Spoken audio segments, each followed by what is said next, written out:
the keys, tempo, hey time, let's go. We bring that real talk when it comes to sports, covering the news, giving you the truth. Nothing but that real on hoops in the league. All things NFL, we don't miss a thing. Getting with the coverage, we loving it all day. Picking up the news, tell us wherever the ball lay. With the NFL, NBA, they box so. Sports news in the hands of a man with fair takes. Tell them, coach, statistics and realness that's being spoke. Either hit it for the win or they hitting the goal posts. Either way, we woke up to the news of the day. Any kid he could call it, he like to talk it out with Ray. Fast breaks down the lane, they better move out the way, or they pulling from perimeter. Curry bury the trade, yeah they got it. Woo! Duval with the hottest, Chris and Dev like the master, and mix it up like it's Logic being modest. They been looking for that real, trying to get it feel. Sports podcast, they run it back on the real. That's a steal, yeah. They never sick, but they ill. Real sports talk going, deliver signed and sealed. We bring that real talk when it comes to sports, covering the news, giving you the truth. Nothing but that real on hoops in the league. All things NFL, we don't miss a thing.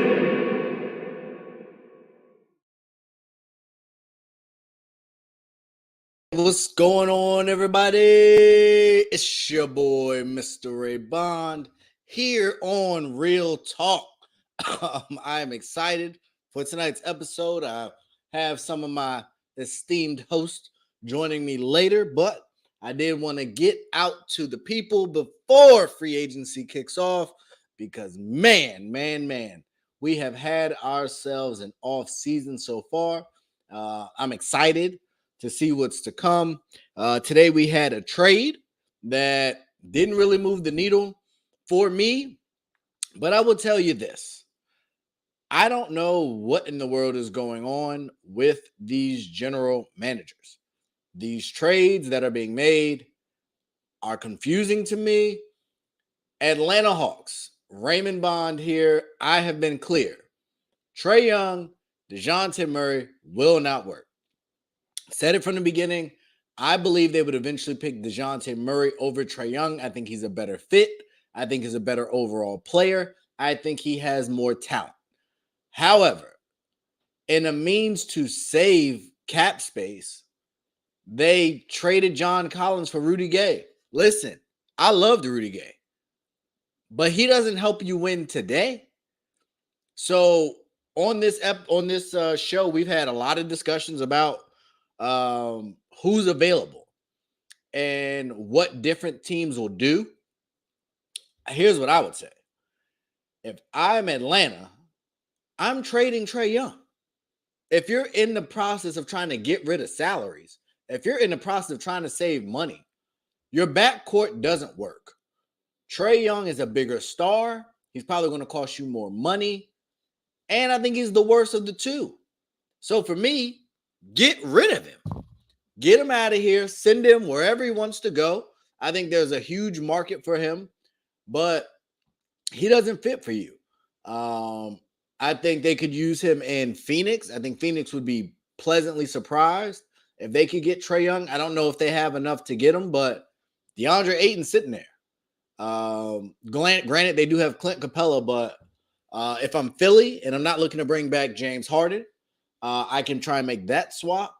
If I'm looking at Miami has lots of bench options and players that are available, but this trade to me is incomplete. The same thing I had to say about Golden State. I think they are currently incomplete, and I didn't understand the Chris Paul trade either. I get that they had to get Jordan Poole's money off the books. I get that Draymond has now opted out. But if you're looking to do something this season, Chris Paul can't stay. So I'll be curious to see kind of what Mike Dunleavy does there. I got to tell you, they look like they did get the Jordan Poole replacement in their draft. I didn't know who that kid was, but somehow, some way, they found him. He looks like he has a lot of potential. I'll be very curious to see if that continues to translate onto the court. I don't have it in front of me right now when Summer League kicks off. but that should be pretty soon. Let me see if I can figure out. Yeah, July 3rd. So we'll get to see a lot of these teams pretty quickly. Let me pull that up. ESPN and NBA TV will air all NBA Summer League games, so that'll be good. That'll give me a chance to really see what the heck we got going. Because college is great. These draft workouts are great.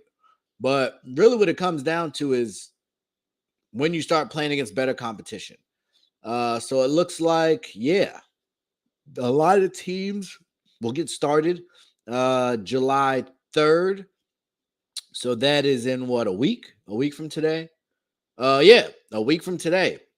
We'll have Miami and Lakers. Lakers and North Miami were very active on draft night. But boy, oh boy, we also have the Spurs and the Hornets. So Brandon Miller will get a chance to go up against, Victor. I don't know what Wimby, I guess, is going to be his nickname, because I'm not going to be saying Wimbyana for the next 20 years or however long he plays. But we got to come up with a cool nickname for him. And then Golden State and Sacramento. So Golden State has some young talent that they drafted. The young man, the young man that I was speaking of, I do not see him listed here. But also I'm sorry, that's for clarification. That is the California Classic Summer League. But also the Salt Lake City Summer League and the NBA 2K24 Summer Leagues will also be taking place. And that one, the 2K League in Vegas, is where there's a lot of teams to play. So they are stating that Victor may play, but we don't know that for certain yet. So we'll have to wait and see if he does play. I know, remember last year, Chet Holmgren, unfortunately, was lost. I don't know if it was Summer League or if that was in the preseason, but this will be his rookie year. I'm just curious to see. Oklahoma City will be playing in the Salt Lake City Summer League with Memphis, Philly, Oklahoma City, Utah. So it looks like it's just those four teams.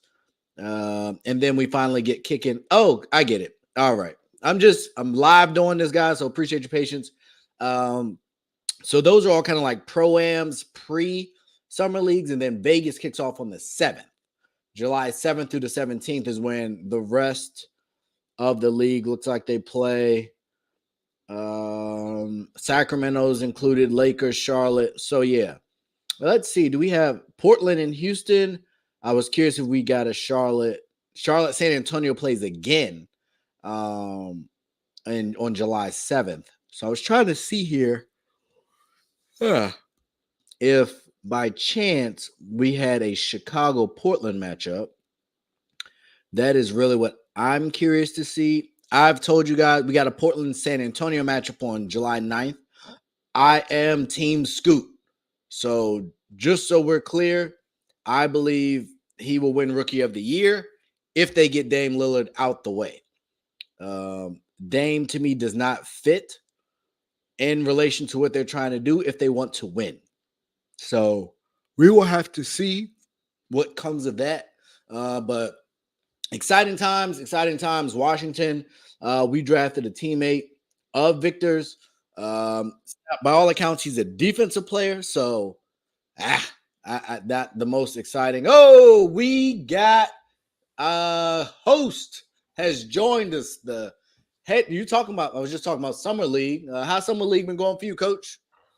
Man, it's been going all right. Got a team and experience, so it's been a good learning experience for those guys. A lot of guys that didn't get a lot of playing time, so they get an opportunity to play. So it's been interesting. We've been taking our lumps, but it's been a good experience so far. That's coach speak for they're not winning a lot of games. Correct. Okay. That's where you're taking your lumps. So that's but part of the process. In that, are you seeing some hidden gems, maybe some things you didn't expect, or pretty much this group? Yeah, we've seen a couple of guys that were kind of getting spot minutes last year. You've seen them take a step forward, and you could tell that they've worked on their game, so they've really improved. So I'm pleasantly surprised about a couple of guys that were coming off the bench last year that they're going to really play a lot of minutes this year because they really worked on that game and improved. So, that's a good sign. And so I'm happy about that for sure. Cool. So I was kind of just starting through some of the matchups, and another good matchup I saw here. I was trying to see if Charlotte played Portland once they get to Vegas, and I didn't see that immediately. But what I do see is Houston plays Detroit. So I don't know if you guys remember, but the Twins were both drafted by Houston and Detroit, one after That's another. cool. Yeah, that's right. So on July 9th, they'll get a chance to play each other head up. So that should be some good TV. Outside of that, not too many juicy matchups. Charlotte does play San Antonio twice. It says New York. Yeah, your Knicks will play Philly. I guess I'll get your take because I don't think you were here on draft night. Knicks were really quiet on draft night. Didn't do a lot. There are rumors about Paul George to New York. No thanks. No thanks. Whoa, ladies and gentlemen, we got a hot take out the gate. Explain that to me. Because you got to understand, as a Knicks fan, we've been down this road before. Bringing in guys, broken down guys. I could go all the way back to Antonio McDyess. You remember him? I do. Power forward from Denver. Yeah, he was a hooper. Yeah, he was a guy that we brought in that wasn't, that was broken down. Mark Stoudemire. I'm sure there's a few that's slipping my mind right now. But those two right off the top of my head, man, are two guys that we brought in and they were kind of either broken down or coming off of injuries and things of that nature. And I'm not interested, to be honest with you. And then here's the other part with Paul George is that I don't think New York is for him. I don't think mentally, I'm not sure if New York would be the place for him because I'm not sure if he would be able to stand up to the scrutiny. You do know he's in LA right now. Yeah, but he's with the Clippers. Like, Kitty coming in hot. Come on, man. Let's keep it a buck. Like, you second fiddle to the Lakers. It's all, it's all things Lakers, and then y'all come second. So you don't get nowhere near the amount of attention that you're getting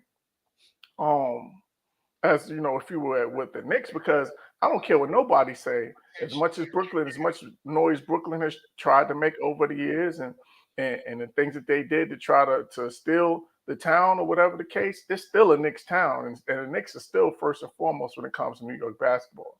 So I just don't know. Like, I'm not sure mentally if that's going to be a good look for him, man, to tell you the truth.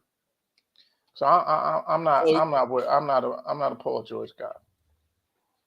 Okay. So I get for New York. I think he has taken the scrutiny, in my opinion, relatively well.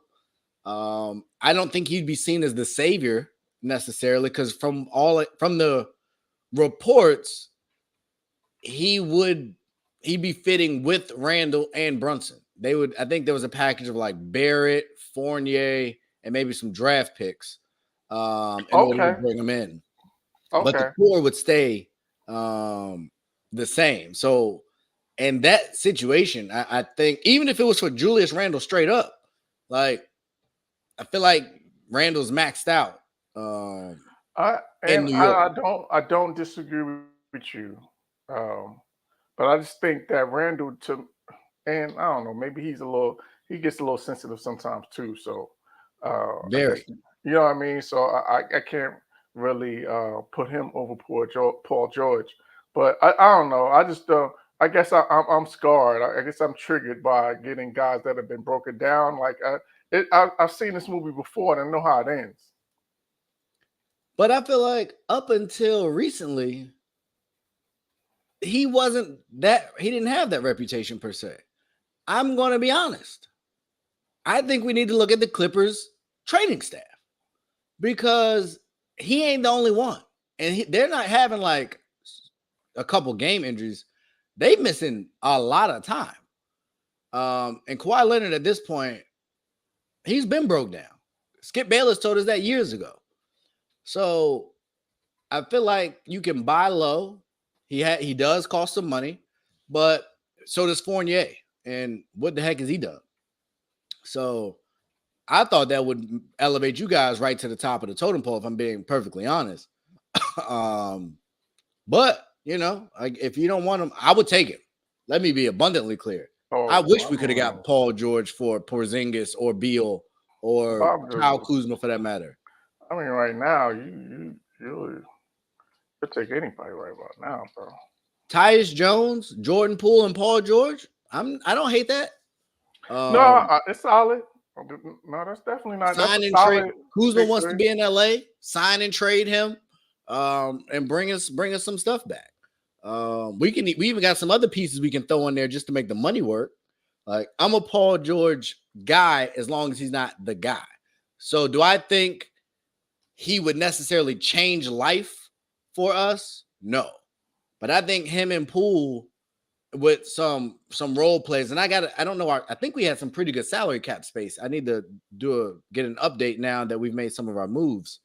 But from a salary cap standpoint, I think we're in a pretty good position to go get some of those other guys. Now, I don't want Chris Middleton, and now I have to go back and look at the top of the market. But yeah, I think he fits a lot of places. So if he becomes available, I'd take him. Draymond as well, for what it's worth. I don't think he'll come here, but like we have a lot of options. He's there with the Packers. It was with the Pacers, and he was giving LeBron fits for a little bit, but he just ran out of gas. They had a nice little. If Danny Granger could have stayed healthy, it might be different. Danny Granger, Jonathan Bender. They had a few guys. Hey, Jonathan Bender. I hadn't heard that name in a long time. That couldn't stay healthy. So we'll see. We will see on that. But I did want to get to another fit. Actually, I'll get your opinion while you're here. I talked about the John Collins trade to Utah. And my question to you is, what is Atlanta's short-term goal with this move?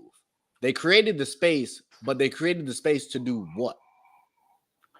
That's a great question. It's got to be to pursue some big.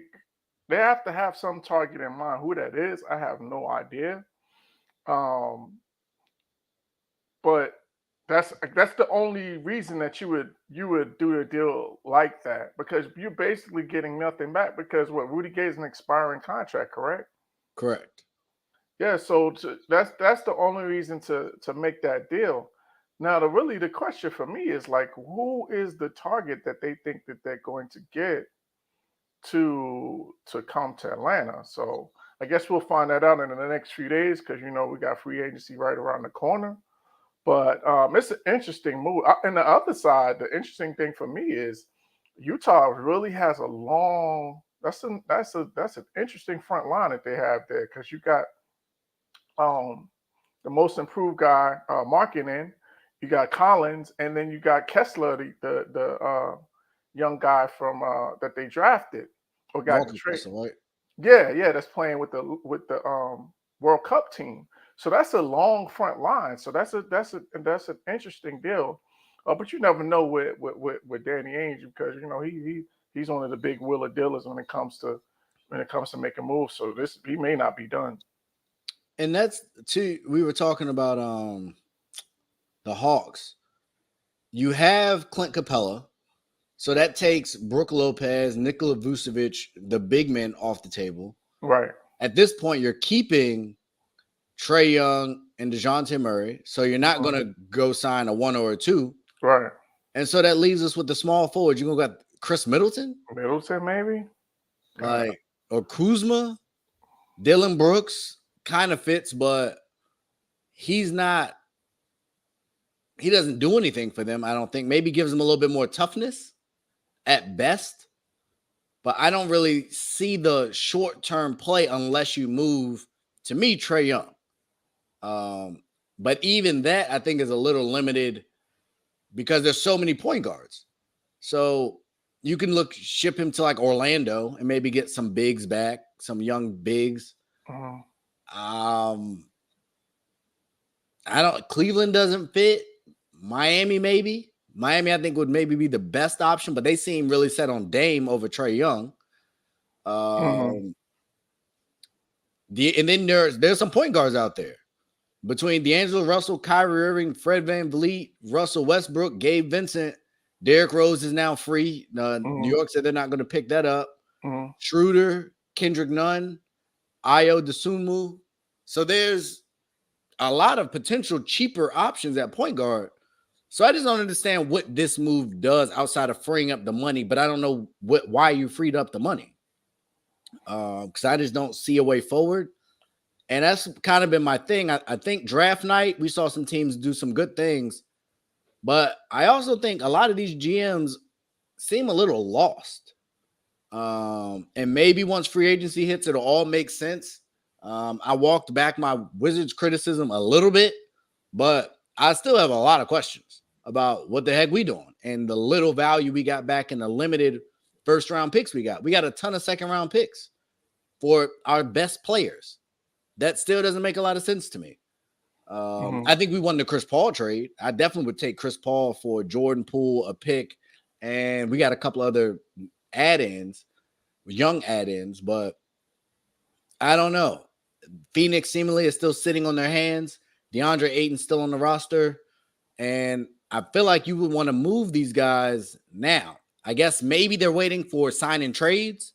So they're waiting for. I think that's exactly it. Kyle Kuzma to get offered 5 years to $140 million or whatever he gets, and then we'll sign and trade him there. But at that point, you lose all your leverage because he can just pick the team, and maybe he gets a little bit more. But I just feel like these are very risky moves that these teams are making, and I don't quite understand what the goal is for some of these teams. Well, I think the other part of it is that it's also, I think these are teams are being proactive with this new cap situation that's coming in with the new CBA. I think that's playing a big role in this too, is that teams are offloading these big contracts because they don't want to get caught in that luxury tax situation. So I think that's going to play a big role as well. So, and I think that's leading to a lot of these moves that we're seeing right now, is that teams are really these owners are seeing the potential. They're seeing that those checks that they're gonna have to write for these luxury taxes, and they ain't trying to do it. And so that was kind of we didn't really get into it on here, but I didn't understand that change to the CBA. Was that owner driven or player driven? That concession on the salary cap being way more restrictive, because I would think it was an owner thing, but I don't think it would be an owner thing, and it doesn't seem like it would be a player thing. So I don't know how they came to this new. Who was crying? Well, for me, anytime that you're entering into an agreement that's going to control your costs, that's always going to be, in my mind, an owner-driven thing, because they're always trying to find a way to be able to control their costs, because that's going to let them know how much money they're going to make. So to me, that would be an owner thing. So if that's the case, they're like spiting themselves. The Warriors are going to have to be dismantled, in so many words. A bunch of these, especially the small market teams, like there's no way. Yeah, I think that the super team age, like the 3 max contracts, like those days are over with, and teams are going to really have to build through the draft. They're going to have to be smarter in free agency, because I think those days is over in terms of having all these max deals on the same roster for an extended period of time. And I agree, but even like the Warriors, the goal in the old CBA was to draft well, and then it allows you to keep your players. This counteracts that too, though, because even if you get Lonzo one year, you get Brandon Miller the next year. If you get another third player and they do perform, you can't sign them all without paying an exorbitant amount of money or all your money's there like your Phoenix, and now your bench is trash. So I just don't understand who wins in that scenario. Well, I think who wins is that all of the other owners get on more of a level playing field. I think that the ultimate goal of this is to get parity rather, in the league to be able to they have teams to have a chance to be more competitive or spread the wealth for lack of a better term. I think that we've seen the last. I don't know if we're going to see a repeat champion or anything more than a repeat champion for the next 15 years. I think that's what the goal of this CBA is to basically spread it around so everybody has a chance to compete. Everybody has a chance to be a contender. Everybody has a chance to make a run in the playoffs and kumbaya it. That's what I think that this is about. But even and I don't doubt that. I just feel like this was unnecessary to a certain extent. Like I look at someone like Oklahoma City. They have between Giddey, Holmgren, and SGA, and there's another guy on that team I can't remember. But like they're not going to be able to, Jalen Williams. Yeah. Like you can't pay like Austin Reeves. He deserves to get paid, but I'm already paying LeBron and AD. So what about Rui? What about Lonnie Walker? What about all those other guys? Max Christie? Like it just doesn't make sense in a league that is making more money to become more restrictive. Should it put more money in their pockets? Yeah, but we just watched an 8 seed go to the finals multiple times in the recent years. We've seen the play in. We've seen the Lakers get to the second round as a 7 seed or the 7 seed or whatever they were. I think we have great parity. I don't think going into next year, anybody feels definitively there's a great team besides maybe Denver, and that's only because Denver's on top. But Bruce Brown likely will be gone. They would be the same thing. Like you got Murray, Porter, and Joker. So now I don't know what you do with a Christian Braun when he comes up. If he continues to grow. Aaron Gordon's going to be coming up soon. Gordon's going to be it's the same deal. So it's like, I get what they're trying to do, but at the same time, it seems like it potentially creates bad basketball. Like, I guess more people are other places, but I guess that's just that pushes out younger talent. Or suppresses the salaries. Maybe I think the hope is that you spread the talent out a little broader, and you have teams that basically. I think that this what they're trying to get to is you have one, maybe two max contracts, then draft picks, and the rest of your roster is made up of draft picks and bargain free agents. I think that's what the league is basically trying to. I think it's almost trying to make it almost like a cookie cutter situation where this is you have those model homes that they've built a certain way. And I think that's what they're trying to do is that you have to build your team this way to be able to move forward and be able to function in this new collective bargaining agreement. So I think we're going to see a lot of cookie cutters, and we're going to see a whole lot of teams looking pretty much the same. And so, I agree. I think it forces you almost back to the 2 superstar era, because otherwise, if we give all our money to 3 guys, yeah, I can fill my roster out, but either I got to take a bunch of bums that'll take lesser money, or veterans are going to have to take lesser because teams won't have enough to want to go into the luxury tax. So I just think this is a huge loss for the players. Like every way around it, I just don't see it, especially with the max player number going up. So if Jaylen Brown gets 5 years, $285 million, like what do you? In OKC, it'll be somewhere else. That's for sure. Like that, they won't be able to afford it. That's my point, and that's one guy, and he's not even the guy. Yeah. So when Joker's up for his next deal, with God let him win another ring. Like Philly. They'll go there. But you know what? You know what would have happened? Probably 9 times out of 10. If they win another ring and Joker gets another ring, they say they go, 2 and 3 years or 2 and 4 years or something like that, and Joker comes up, they're gonna let him walk because they're gonna be like, the owner's gonna be like, hey, I got my money's worth, I got my 2 rings, and we could just go ahead and keep it moving. I just The don't like dynasty day is over, bro. I don't like it. I think the players are can't going to say I really lose disagree. out at some point because it's just not. It doesn't seem like enough money unless they significantly increase the salary cap. Now, if the salary cap blows up so that you can still get 3 max players and some bench players, then cool. But as it currently stands, you I barely don't fit in even 2. think it. Yeah, that's what I'm saying. I think it was purposely designed that you can only keep 2 max contracts. I think that is the MO going forward. If you're going to build your team with max contracts, you can only get 2, and that's it. And to me, that gets tricky. You talk about parity, but if Giannis wakes up one day and says, you talked about Joker and them not wanting to pay him again. If you got the right 2, I think that can do a lot.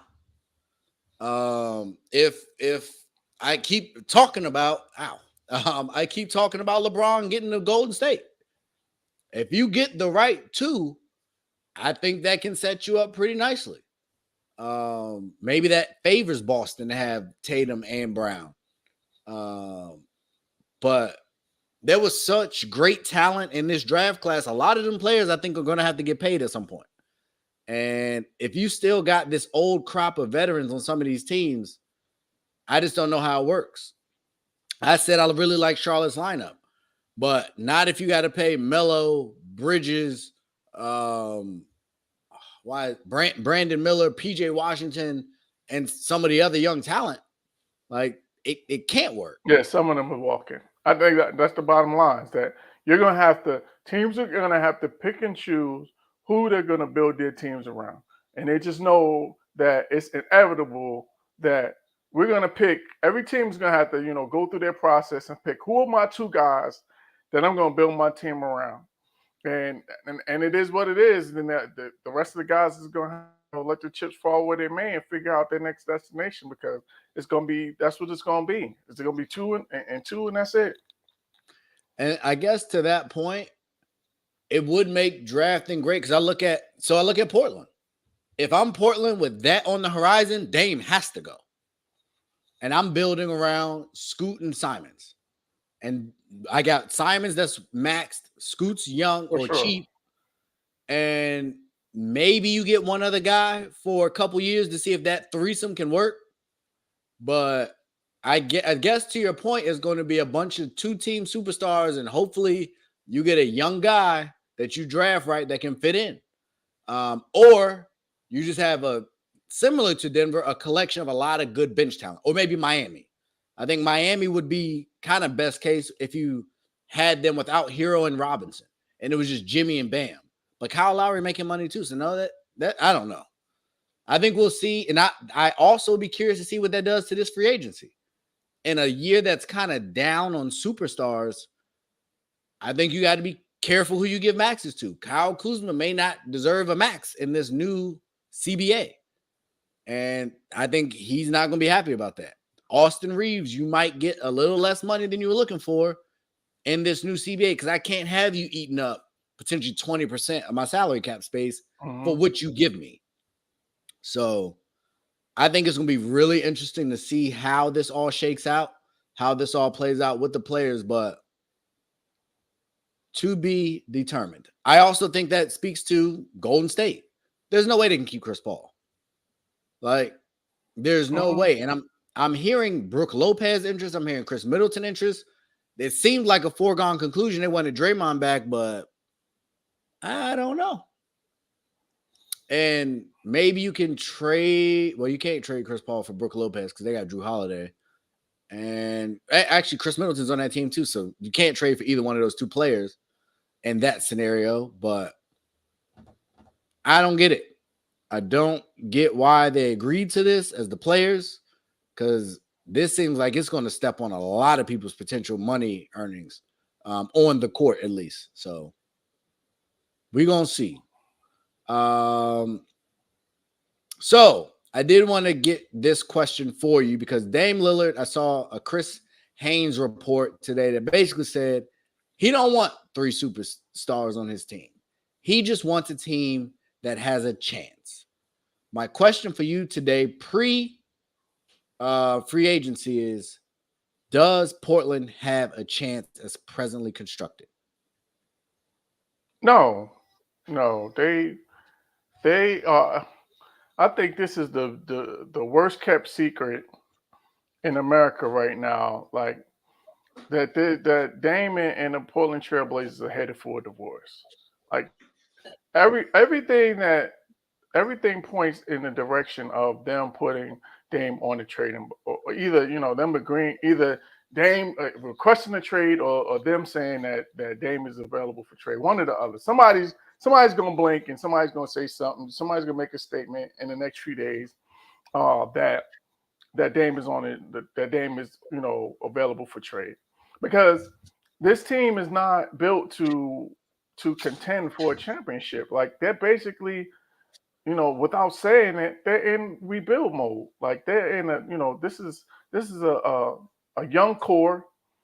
Now that you got Scoot, you got Anthony Simons, you got Shaden Sharp.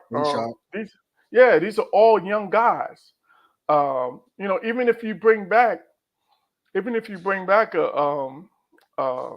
Grant, a Grant, Jeremy Grant. Yeah, Jeremy Grant. Oh, I couldn't think of his name. All them J's. Uh, Shout out to Bev and Harvey Grant, great people. But even if you bring him back, I don't think that with him, Dame, and a bunch of young guys, you're not leaping above the Lakers. You're not leaping above Denver. You're not leaping above Golden State. You're not leaping above Phoenix. That's 4 teams right there. That right off the top of my head, I could say that Sacramento. That's another one. That's 5. 5 teams already that you're not better than.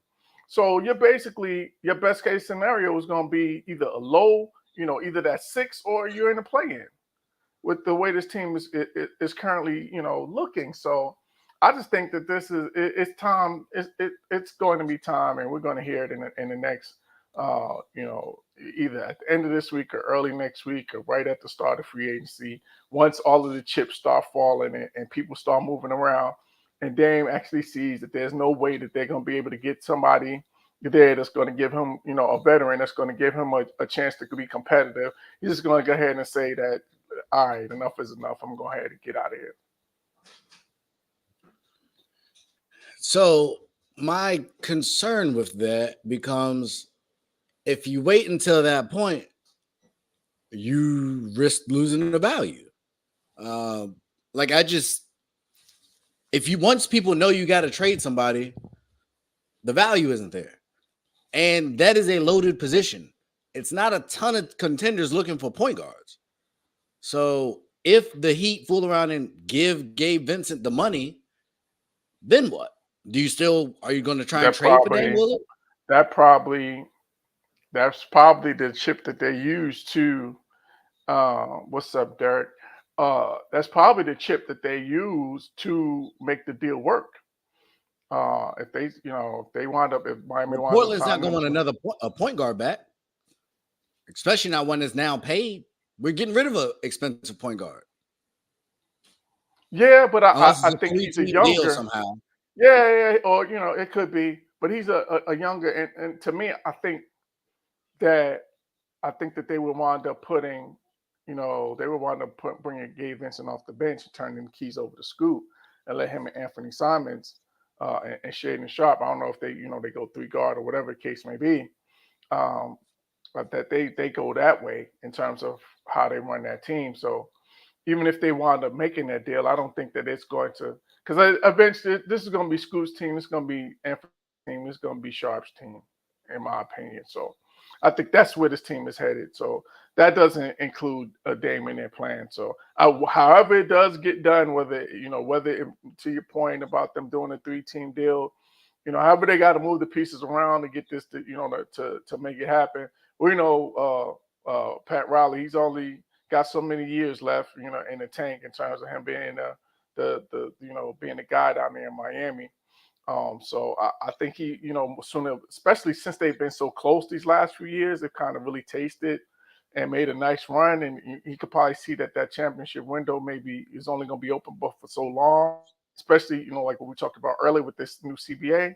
I think this is going to be the if they're going to go for it, I think this summer is when they really go for it and try to really put this team together and put it in position to finish the deal. Yeah, I mean, I can definitely see that. If I'm Portland and I'm sending Dame, and maybe some people value players, some people don't. Apparently, Utah knew Rudy Gobert's value. Washington, to me, still didn't really understand Bradley Beal's value, or Kristaps Porzingis for what that's worth. He had one of his best seasons of his career, and we didn't get a lot back. If I'm Portland, I'm not doing a deal unless Hero or Dame. Unless Hero or Bam are on the way back, and really, I only care about Bam. I'm not doing it for Duncan Robinson and a bunch of undrafted guys. Not for Dame Lillard. And I just feel like that puts you at a bit of an impasse. So we will see what happens, but I'm not super optimistic on them. I will talk to you guys about a guy. I don't know what I am on him yet. I don't know what I am on him yet, only because of health. Victor Wembanyama took a picture with Spurs greatness. I don't know if you saw. It was David Robinson, Tim Duncan, Sean Elliott, and Manu Ginobili. And I got to tell you, that looked great. I think for an international guy to go to a small market and have that level of wisdom available to him and that level of embrace so early, I think sets him up for great success. I also look at the Spurs more and more as a team that is in great position for the new CBA. They ain't really got no money on their books. No big, bad contracts to deal with. Keldon Johnson, I think he's third year? Mm-hmm. And then he got his money already, if I remember right. If he already got his money, then I don't think they're paying anybody. I think I'm about to look, but I think I recall them signing him to. Oh yeah, 4 years, $74 million. So yeah, he's locked up. He got his money. I thought I saw that. So yeah, I think they are in a good spot with a young talent to maybe almost look kind of win nowish if they can get a guy or two. He's more of a shooting guard, if I remember correctly, right? Or would you say he's like a three? He's like a three to me. Keldon Johnson's a three. And I think when Wembanyama's going to play the four, and then they'll fit. What's the other? Devin Vassell's going to play the two, and I can't remember who they had at point. Maybe I think they got one of the Jones brothers is their point guard, if I remember right, the younger one. That went to. Okay, I was trying to look at their roster. Yeah, I know it's one of the Trey Jones. The other Jones. Yeah. Trey Jones, Zach Collins. They got Devontae Graham. I do like him, but I don't know if he's a starting point guard at this point. Yeah. I think he's more of a bench guy. So they are a team I could see, for Ed VanVleet. I don't think Kyrie would go to San Antonio, but they are in position, obviously, to go get a dynamic point guard, which I think would help a lot. I won't lie to you. Chris Paul would make a lot of sense for this roster. With the big man running pick and roll with him, getting him moving. I think that could go a long way, but he's also old and broken down, and I wouldn't necessarily take that risk. So I think you can find better options. Yeah. Kyle Lowry might come available. So I can see that. I think the Spurs, I said it before, with this young guy and with the culture they have there, I think they can make a pretty quick turnaround. Another team, I think the state of Texas will take a leap. I think I said this on here. You might not have been on. I said, based on what I see that day, I think Houston might be the best team in Texas. I would like to know your thoughts on what you've seen out of Houston in their draft and where they sit with the new coach. They're still too young to me to say that they're the best team in Texas. I love the fact that they did give an opportunity to MA to get another chance, and he also has a young team where he kind of has a chance to really put his hand and really put his blueprint on his team and really build the culture. So I'm really happy for him for that. But I just think they got too many young guys. Like unless they make a move to bring another veteran in there, I just think it's a lot of young pieces in there. Jabari and Jalen and KPJ. They really don't have, and especially now that they got rid of Eric Gordon. I think that was really the only veteran of note that was on that roster, if I could recall correctly. So I don't know who are the veterans on that team right now. So I think that they're a little too young to be ready to compete. I think the question, maybe right now because Kyrie's situation and being up in the air in terms of him coming back to Dallas. You can say that right now they may be the best team in Texas, but I think it's just temporary because I think that the Mavs are going to wind up doing like they got something happening, and somebody's going to take some of Mark Cuban's money. I think we could be pretty safe in saying that, whether it's Kai or Kyle Kuzma here, they got an interest in him, so somebody's going to get some of that money.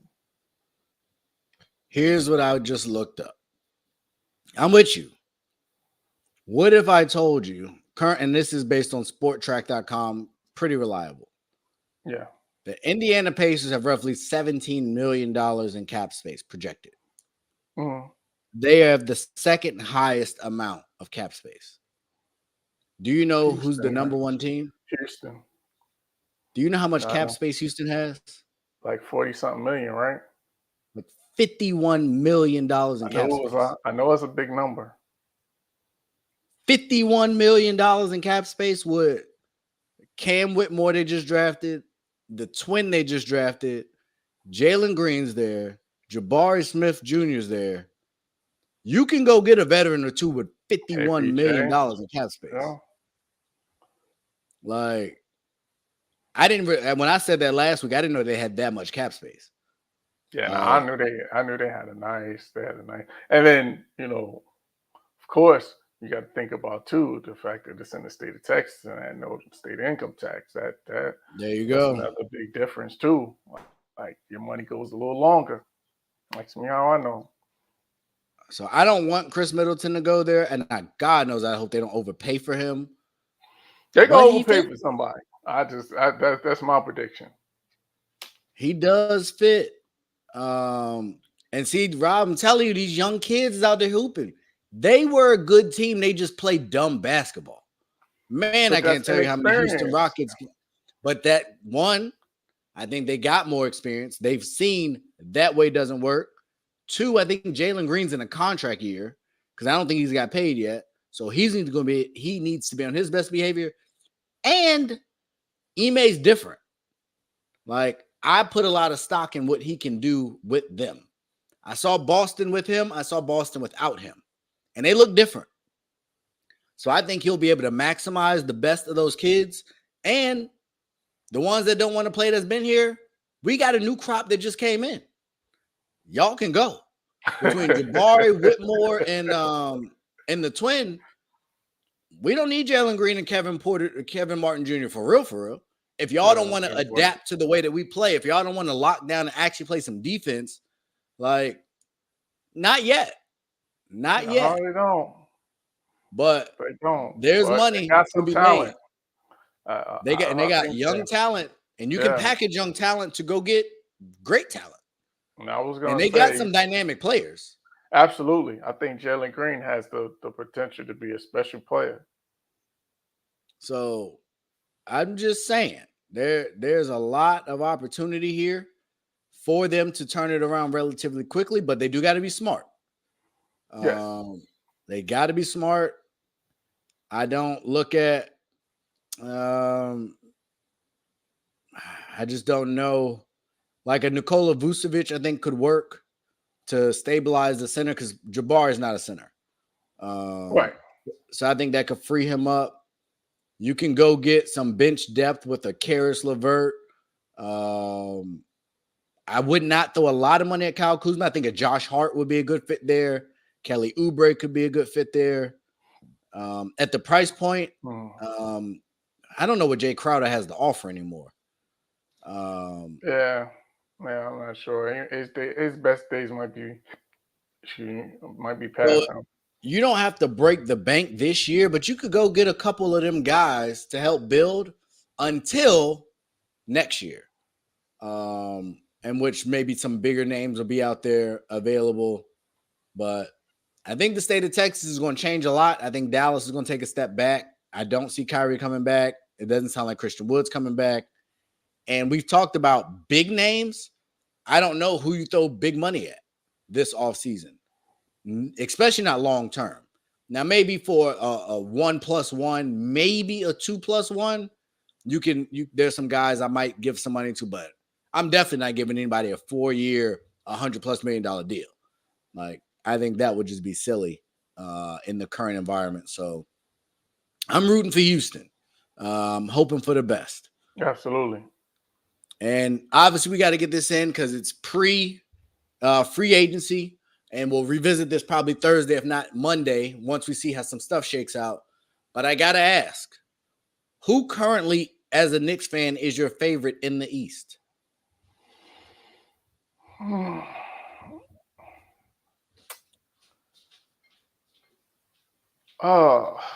not, right now,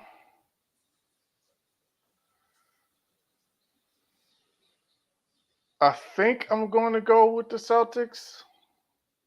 But I got to see how these pieces fit together. I do like the fact that they have some more length and another scorer with size that they could put into that lineup. And I'm interested to see how Malcolm Brogdon takes on those point guard duties. But it's so many moving parts, man. I can't really. So it's between Boston and I'm not sure about Philly. What's going to happen with what that team is going to look like in the next week or so. Miami, depending on if they get Dame. If they get Dame, then that shoots them to the top. I'm putting them right there as the best team in the East. So I will say right now. So I said all that to say right now, I think it's the Celtics. But if the Heat get Dame, then I'm changing it to the Heat. I like that. There's a team I like a lot, but they have a player that I don't like much at all. And so I'm torn because I think they have a lot of capability, but I'm also torn because I don't trust Donovan Mitchell. I think Cleveland got a lesson last year in the playoffs with the New York Knicks physicality. And I think they learned and saw they need to be tougher. I don't know their cap situation, but the Dylan Brooks types, a PJ Tucker type, somebody gritty that's going to push them needs to come in. Even a Dennis Schroeder. I would be content with someone like that. That would help. Yeah. That can get in there and just a little punch off the bench. Yeah. Shake them up a little bit. Mm-hmm. I think they to me have the potential to be the best team in the East. They're young, they're big, they're talented, they can shoot. They got two guys that can create their own shot. What you looking at? No? They can. I just think that they're streaky. I think they really need like a bona fide, dead-eye, knockdown, floor spacing JJ Redick type. Who else? Joe Ingles is available. That ain't it. That ain't it. Not for me. But to me, I think they need a floor space and a knockdown shooter. I don't see To, a to, lot. I was trying to to look. space that floor for them. Seth Curry is available. He's a little small. Yeah, but that type of guy that park him either on the wing, park him on the corner, on the same, Cam Johnson's available. That's one that would help. He would help, but I think that might be a little out of their price range. I think Cam's going to get some money, so I think he might be a little out of their price range. But yeah, I think that's what they're missing. That's what keeping them from getting to the next level is that shooter. I think they want to upgrade from Okoro because while he's a D guy, they thought he was a 3 and D guy, but he's not. He's not a 3 and D guy. He's just a D guy. Yeah, and that's not gonna get it done. Yeah, especially on the playoffs when it bogs down. Right? Can somebody go get a bucket? Can somebody stop a run and make a shot? When the other team gets going. So I'm with you on that. I guess we're just trying to have to see. Because again, I think this is a deep free agency class, but I do not think it's very talented. Yeah, it's not like top heavy. Like you got a lot of good players, not a lot of great players. Yeah, and so for the teams looking to build rosters, I think it could get a little tough, but there are some. I'll ask that question. When you look at there are some names. I don't want to say it's absolutely none. Draymond is technically still a free agent. Fred VanVleet, Russell Westbrook, James Harden, Kyrie Irving. There are some of those guys. Mm-hmm. My question for you is, who do you think is the first to make a decision, or who will the league be waiting on? A couple years ago, it was Kevin Durant. We were waiting to see what he does, and then teams could spend the money. Who do you think that player is this offseason, and where do you think they'll go? I don't think we're waiting on anybody, to be honest with you. Like to me, like free agency is like almost the most anticlimactic, especially in the NBA, even to a degree in the NFL. But in the NBA, it seems like these deals, like it strikes midnight, and then like by Monday afternoon, like all of the big pieces are off the board. So I don't think we're gonna wait on any. If there's one I had to think that you wound up waiting for, I think it's gonna be James Harden. That's what I was about to ask you. Yeah, I think that's about the only one I could see you maybe be waiting on, but the rest of them guys, no, I don't think so. Okay, so James Harden, Russell Westbrook, and Kyrie are all available. 3 point guards. Where do you have them going? And actually, and add D'Angelo Russell into that group as well. We got 4 seemingly max type point guards. Yeah, I don't know about. You think D'Lo's his value is falling? I don't think he's going. Yeah, I don't think he's going to get. Fred VanVleet is another point guard. Yeah, I think VanVleet goes before him. I think he winds up getting the scraps. Hopefully, he doesn't have like a Dennis Schroeder situation. But I think all of those. I think Kai, VanVleet, Harden, even Russ. I think they all go before D'Lo. What do you think Russ's market is? He had a very up and down last year. They hated him, then they loved him. Honestly, I feel like he's going to stay with the Clippers. I think that's going to be one of those quick pieces, or one of those quick pieces that gets off the board early, because I think he felt like he kind of got a rebirth in LA, and he's an LA guy already. He'll have his family there, and he won't have to leave home. And I just think it checks all the boxes for him. And then also the other part is too, again, like you don't have that same level of scrutiny, that we talked about earlier in terms of him being a scapegoat and him. I think it's going to be more scrutiny on Kawhi than anybody else because people are. We've been having these issues in terms of his health, and then him and PG, and now he just had coming off another procedure. So I think it's going to be more scrutiny to see what level of Kawhi Leonard you get coming into this season. I think that's going to be more of a question than Russ, because I think you really, honestly, you pretty much know what you're getting from Russ. He is who he is, so I don't think that's ever going to be a question. But yeah, I think Russ stays with the Clippers. So if Russ stays with the Clippers, do you think the Lakers go and try and sign a point guard, or do you think they're content to more let LeBron play the point guard position with a number of potentially quality point guards available?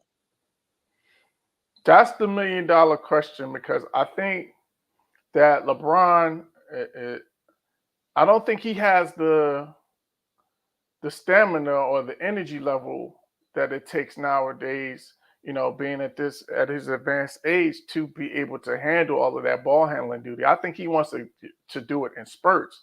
I don't think he wants to do it for 40 minutes. So I think they are going to have to bring a point guard in. But I think that they're going to wind up going the not inexpensive route, but kind of the bargain route. I think they're going to try to bring Schroeder back. At a reasonable offer, because I think they're going to wind up paying Austin Reeves a little more than they want to. So I think that's the route that they're going to go. They're going to try to bring those guys back at a reasonable salary, and Reeves will cost them a little bit. So that's going to also affect those other free agents that they got to make decisions on. The guy I think that winds up gets squeezed out, I think, is going to be Rui, unfortunately. Okay. I definitely think Rui has made himself some money. Absolutely. I did not think he'd be as good as he was, but I saw a quote. I don't know if it was a real quote or not. I think it was. But it was about Larry Bird. Actually, I saw two quotes about Larry Bird. One from Dennis Rodman, one from Larry Bird, who basically said he never wanted to pursue LeBron's teammates because he said outside of LeBron, those guys are not that good. So I don't know how much of that is the case for Austin Reeves. I don't know how much of the case that is for Rui. I saw Rui in DC, and he wasn't much different than LA. He obviously shot better in LA. More talent around you, though. There was glimpses, but there was not enough consistency. Mm-hmm. So I do wish him all the best. But if I'm LA, I go for it. If the history is there, I got LeBron for maybe a year or two. It's simple. So when you say Kyrie that, Irving. Oh, okay, that's what I was going to ask. That's to go for it. Okay. So let me ask you this: if you're going for it, you signing Kai, then that means you letting Austin Reeves walk out the door. Because I don't think you can do both. I think, because when does the C-rate didn't kick in this year, does it? I think so. Is it this year that the cap is? I thought it was so. Like in the next year or two. If it kicks in this year, then yeah, you're letting Austin Reeves walk. And for me, I'm letting Austin Reeves July walk. 1st. Okay, so yeah. July 1st. Austin Reeves, I might sign and trade, try and get some bench players back because I do need to fill out the rest of our roster. Mm-hmm. But Kyrie Irving's it for me. Or maybe I can trade between Dallas and LA. Yeah, maybe. You give Kyrie his money. Yeah. I think Austin Reeves would be a much better fit potentially. Maybe that's Luka. The actual that they wound up flipping for each other in that sign and trade, maybe. So I don't know. I don't know. Maybe you add Rui, Max Christie, or Lonnie Walker or something like that. You can add some pieces while paying Austin Reeves and bring Kyrie in. That to me says we going for it. I don't think running it back as constructed, even with Austin Reeves and losing all of the potential point guards, I just don't think that's enough. I don't think LeBron's going to get better. I don't think LeBron and AD are going to get healthier long term. And if the midseason tournament, is that going to happen this year, or is that still? I think I Maybe. thought that was supposed to be I like think this you're year. right. I think you're right. So I just think there's more games being played, the play-in, the mid-season tournament, Yeah, that and starts next season. I don't think the Lakers are one of those teams that can go hard enough to get out of that play-in position because I think they're one injury away and they're not very deep. They were a good defensive team, but I think they're going to lose a lot of those guys. I think Lonnie Walker will probably be gone. Mm-hmm. I think Beasley and Vanderbilt are under contract, maybe. I'm not sure. Yeah, But I think you're right, but I'm gonna double check it. so I say go get him. Let him run it back one more time with AD.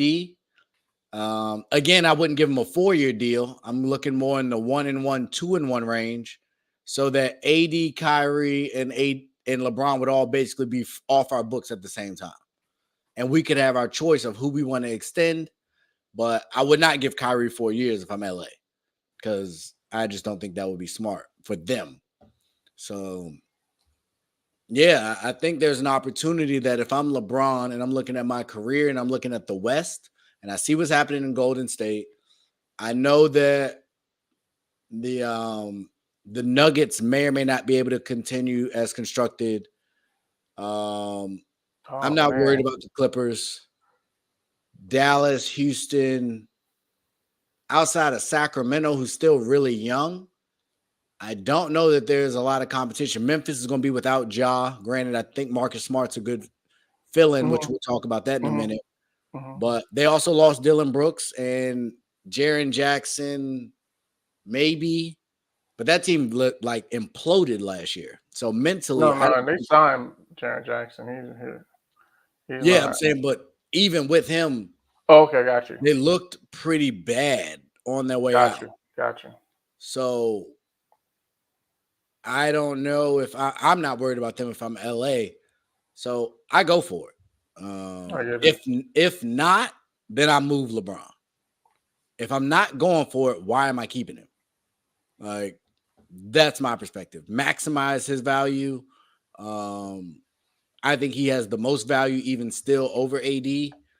So, but I think AD definitely has a market. I think there's a ton of teams that would take him, and you could get some good draft capital and maybe a player or two back once free agency starts to settle. But if I had to choose, I'm going Kyrie over Draymond. I think that's I kind of got the thought of one of those two, and I just don't think Draymond fits because that means Draymond, AD, or LeBron has to play center, and I don't think you. either Yeah. of those is ideal. Yeah. Yeah. Otherwise, those three can't play together. Right. So, it'll be very interesting to see how it plays out. But we talked about the West. Oh, and for me, I said Cleveland. Cleveland is my favorite in the East today. Okay. Out West, are you Denver or versus the field, or do you think there's somebody else that can beat Denver? No, I'm still rocking with Denver. I think, even with, the potential of the team not coming, them not being able to run it back with that team, I think that they still have enough of a core uh, to be able to be the best, to still be the best team in the West. And I did look at the Lakers. The Lakers got a ton of free agents. Um, Lonnie Walker and Beasley's a team option, so that's probably going to wind up. They're I'm probably gonna going pick to, that up. or maybe not if they're going to use that to bring in another, a big ticket item.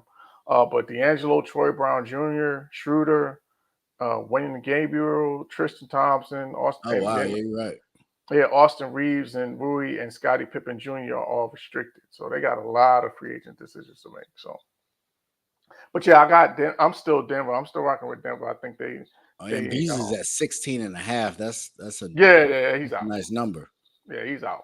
To me, he's out. I think that's, if to your point, if they're looking to, because I think part of it too is that 16 and a half is another thing that's going to, they're probably earmarking that to offset some of the money that they're going to have to pay Austin Reeves.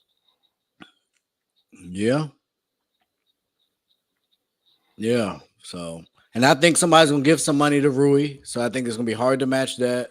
Yeah, Somebody yeah, definitely giving money to Austin Reeves. That's gonna be yep. tough to match. So yeah, if I'm the Lakers, you have some decisions to make, which makes Kyrie that much more attractive short term. Um, the talent can offset. If I can get them three on the court, I got a shot versus anybody. If I got Kyrie, LeBron, and AD on the court at any moment, Oh yeah, we got yeah. a That shot. makes you automatic contender. So front office in LA, Rob, I've been giving you your kudos. Time to do it again. Yeah, It's yeah. time to do it Because again. like all of the goodwill that he's earned based off of the moves that he made to flip this roster on this season, it all goes to naught if you don't wind up, putting this team back in position to be a contender in the West. So he's got to do it again. So we will see. Speaking of doing it again, I pray John Morant does not do it again. Please. But what is Memphis next year when Ja returns? By all accounts, Marcus Smart, you brought him in to be a starting point guard. And he is someone that if he is not happy, you will hear about it. Yeah. On a team full of players that talk a lot. So 25 games in, John Morant returns. Desmond Bane is still there. What do you think Memphis does? Um, I don't. I think that Marcus Smart was brought in more so, to be that veteran voice and to, be the vocal leader of that team that they needed, more so than he is to be a starting point guard. I think that he's going to wind up. I think he's going to hold it down for those 25 games, and I think he's going to go to the bench because I don't see any scenario to where, because if Desmond Bain was a little bigger, maybe they could play, three guards, but he's just a little too small, I think, for them to be able to play that three-guard lineup. Um, so I think he goes to the bench once Ja comes back. But I think I still think it was worth it though for them to do because it's what they need. I think he brings everything that he brings is what they needed. That same toughness, you're gonna get that same toughness that you got from Dylan Brooks with less of a, quote unquote, less. His talking is more so to his teammates than it is to, or to antagonizing the other team. I think he gets his own team going, and more so than he does the other team. So I think he brings, he's a lot of the things that Dylan Brooks wasn't. And I think he's a better. Also, the other thing too is I think he's a better shooter than Dylan Brooks. That gives you, upgrade not only in terms of your experience and your leadership, but then also in terms of your shooting and your floor spacing, and still getting that same level of the same high level of defense. And then it also kind of stabilizes their second unit. So I understand what you're saying. I don't disagree. Chris Paul is going to be making $40 million in potential coming off the bench. But paying your backup point guard 18 and a half, and he got 2 more years after this that increase every year. To come off the bench, I think is asking a lot. Like, this is a former defensive player of the year. This is a potential first, second, or third team all defensive player. I think you're asking a lot. And I will be very curious to see what him and Ja Morant's relationship is like. Because I can see that not going the best, because for what it's worth, Marcus Smart's a winner. Like, he has winners intangibles. He hit some huge shots. He showed up in some big moments, and he's got accustomed to winning. Mm-hmm. And if And Ja do Morant whatever it takes to win. come in there, God forbid he's out of shape, maybe he hasn't developed his game, or just in practice. Like, I imagine it could be potentially some physical practices. Mm-hmm. Because they ain't having it. But that's the only thing you know about Marcus Smart. Like, he ain't for the nonsense. Like, if Ja come in there, on his on his nonsense of not bringing it. We know that's one thing we know that Marcus Smart is going to do. He's always going to play hard. He's always going to bring it every night that he comes into the gym. So I think it's going to actually. I don't necessarily think it's going to be a bad thing for Ja. I think it's going to raise his level. I think it's going to raise his professionalism. I think it's going to raise his intensity. I think it's going to raise his work rate and his work ethic. I think it's going to be a plus for him, to be honest with you. Okay, they do have. I forgot they had Luke Kennard. Brandon Clark should be. He got hurt in the playoffs, right? Or was he before the playoffs? Yeah, it was right before, but it was an ACL though, right? Right. Was it ACL or Achilles? Or Achilles. I think it was Achilles. Yeah, I think you're right. So he's probably not. I don't think he's gonna be. I think he's probably. He's probably. You probably won't get him back till next season. Which opens up some space for Kenny Lofton Jr. potentially, but yeah, that's right. I don't know. This roster's. I don't know. They got some work to do, in my opinion, just on what I'm looking at. Yeah, and they're gonna have to do a couple of things. I think, again, that's another team I think similar to Cleveland that they could use another floor spacer, because I think the more floor spacers you have around Ja, the better, because it's just going to give him more lanes to be able to penetrate and make things happen in the paint. So I think they get they add some more shooting to that team. And I think that's what they're going to look to do in free agency in this offseason. So I'm not, like I said, the biggest of fans of Memphis, just because I think they talk too much. I think there's some talent there, but they got to win something. And I haven't seen that yet. I did want to follow up on this. Josh Hart, are you familiar with whatever that thing he negotiated? Yeah. How does that work?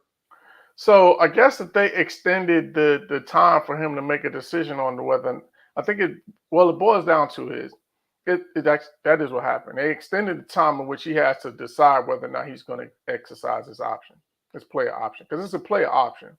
So, normally I think the deadline was the Thursday maybe. And I think they gave him an extra couple of days to be able to decide. So I think all they did was just give him a couple more days to think about it. That's all that is. So is that something that's accessible to everybody, or is that I don't know. I think that has to be something that's mutually agreed upon, because this is the first that I've heard of that happening. So I think it's got to be something that has to be mutually agreed upon. Okay. So right now, they said the Knicks have about 149 million guaranteed salary, which is 16 below the luxury tax. So is he waiting to get a new deal done, or like what? Yeah, I think that's what he's trying to decide, whether or not he's going to go ahead and put off free agency for a year, or just go to free agency and get a deal done. So I think that's what he's trying to decide. Okay. Because this is a deep, like we were talking about earlier, this is a pretty, for players of his caliber, there's a lot of guys. Mm-hmm. You know what I mean? So I think that's what his dilemma is that, does he potentially get squeezed out because there's so many guys that are kind of similar to the type of, player that he is. So maybe he's trying to, he's putting off, giving himself a little more time to make sure he makes the right decision, which is totally understandable. I get it. Speaking of player signing, understandable. I think we talked about him last week on the episode, Naz Reid. Mm-hmm. So the Minnesota Timberwolves signed another big man, or re-signed a big man. The three of them cannot play together. So what the heck are they doing? I guess it's as good as mine. Somebody's, and maybe it's Cat. Maybe the Cat is the one that they wind up moving, because, like you said, you can't play all three of them. So somebody's gonna have to go. I don't know. I obviously could understand maybe a trade deadline deal, But I don't think this team is one. I don't know how they're gonna pay everybody. Anthony Edwards will be up very soon, and you gotta pay him. Gotta pay him. Max. Towns is already on a max. Gobert's already getting ridiculously overpaid. Big money. And now you just signed him to 3 years, 42. I mean, that's not crazy money. That's, That's a lot for a backup when you already got 3 guys getting a ton of money. Like Nas Reed needs to be one of those lesser paid players based on the new CBA. So in order to extend Edwards, like something's going to have to happen. And the way Karl Anthony Towns is talking, they might need to get him out of there because he's delusional. Like, I don't know what he's been drinking or sipping, but I feel, what was it that he was going to leave his mark on the league? Or he's something crazy he had to say. That Jordan Woods is nice, but she got his head in a different kind of direction. He'll change the game before he leaves or something to that effect. So he ain't even changed the game while you've been in the game. So he signed a 5-year, 158. And he's this is the last year of his deal though. Of whose? Karl Anthony Towns. There you go. He's free. He's unrestricted after this year. There you go. So he might be an expiring contract that they'll that's the piece. That's the piece. I think that's saying that cat is on his way out the door. He can't be traded until July 7th, but I think that's what we're seeing here. And he'll be eligible for 4-year, 234 next year, if he so chooses. And question, so I didn't, I only saw the quote, so I didn't actually see the podcast. But what was Patrick Beverley's reaction when he said that? Do you know?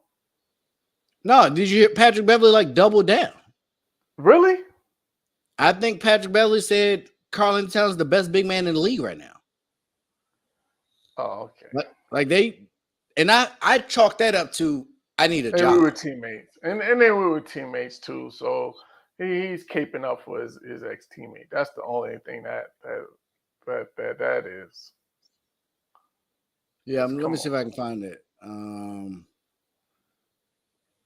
Of course, they show me all this other stuff. Pat Bev has plenty of quotables. Yeah, Pat Beverley says Karl Anthony Towns is NBA's best center over Jokic. Yeah, it goes and Karl Anthony Towns gets delusional on Pat Beverley's podcast and says that when I retire, there are going to be people that say I changed the game. Yeah. I don't know what they drinking up there, but it must be really good stuff. That bro. You just gotta, like I told other players, sometimes you just gotta know when to shut up. Like Brandon Miller, stop talking. And then also you gotta let people say that for you. Like that's not for you to say. That's for your peers and the people that watch the game, for them to say that. You don't hear Magic Johnson going around saying that I changed the game. That's everybody else saying that. Yeah, come on, man. Like what part of the game did you change? You won a 3-point contest. I'll give you that as a big man. But you underachieved by almost every standard that you set for yourself. There was a time you could have been the best big man in basketball, and you didn't seize the moment. You let it go, just like you let go of the post game, and you want to be on the perimeter. Like, I don't understand who's advising these kids these days, but he dealt with a lot. He's had a lot of loss through COVID, so maybe that has changed him in such a way. John, my answer is no. I was talking earlier. I think he should go to LA, or Phoenix. I've heard that being rumored as well, back with KD, which I could live with that. Now, how they pay all them people, I don't know. Don't Yeah, know if Mark Cuban ain't no wants way. DeAndre Taking one of Ayton. them contracts. Um, Yeah, that's the I only way wouldn't. it happens is a sign and trade. So I don't see it. I did hear that he's going to return to jersey number 11. If he decides to return back, which I'm good with, but Yeah, I think LA is the move, and I think he should do that and not look back. yeah. Well, LA would be his ideal landing spot. I will say that for for reasons other than basketball.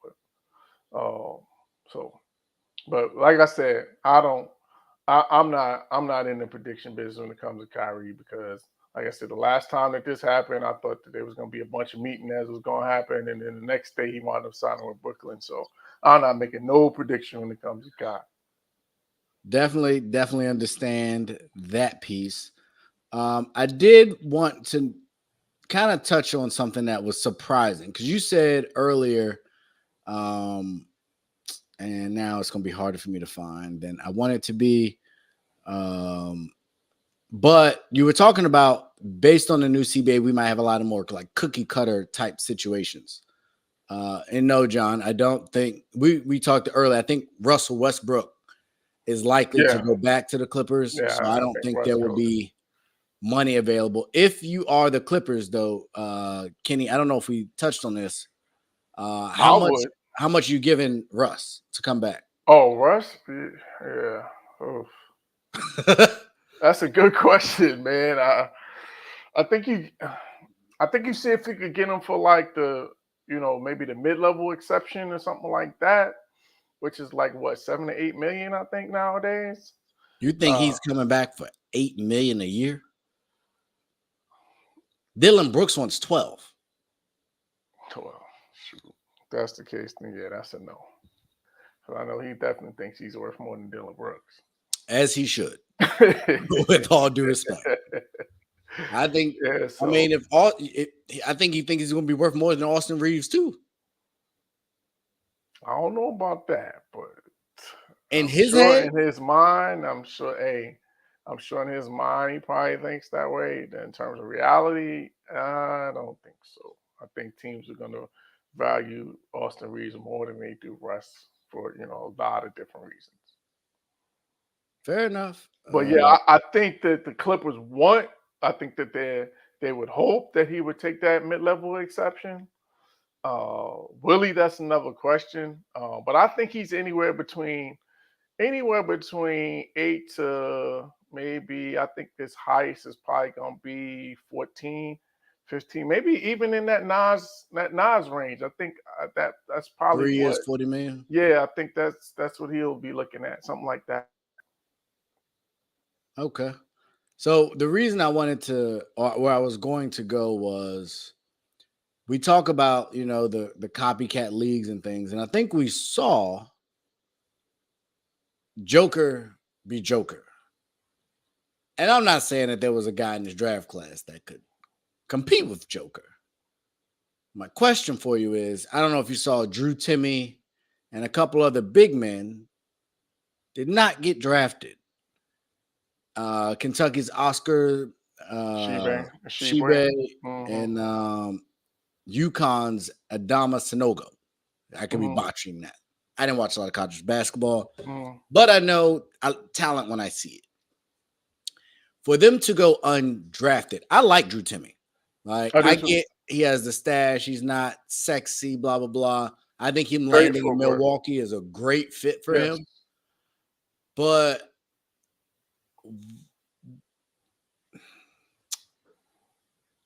I'm not going to call them the running back of the NBA. But That's what we're talking why? about, Drew Timme. So Yeah. That's what we're talking about. I don't understand the thought process behind not looking for people that can play in the post. Like, we've seen how dominant Joker can be out of the post. And no, you're not drafting. Well, you don't think you're going to draft another Nikola Jokic.